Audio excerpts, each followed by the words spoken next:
Here's the one who said this one, who said the call to cease to believe.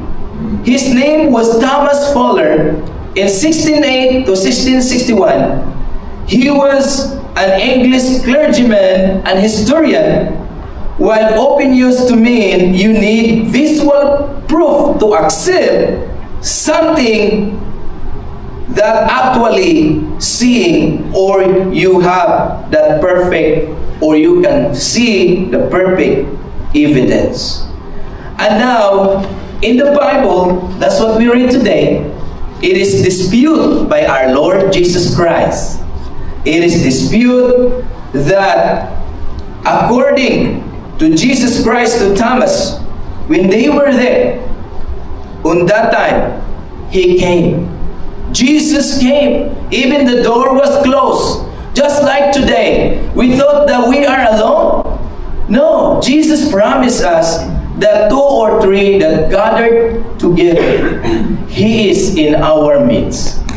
Maybe there are times in our life that you cannot understand what's happening into my life, why it's happened to me. Lord, where are you when I am weak? Where are you in this desperate time? Where are you in my weaknesses? We are overwhelmed in this world.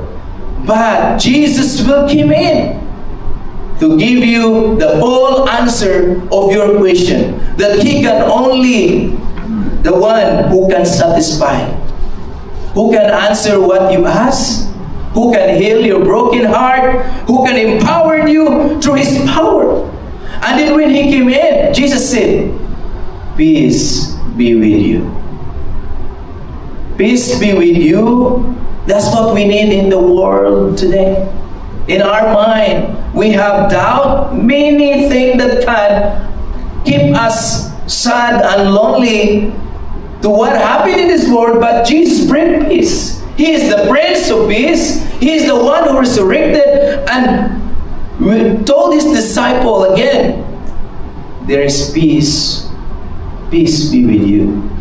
Because on that time, the disciples are sad. They were so sad. They were scared from the Roman soldiers.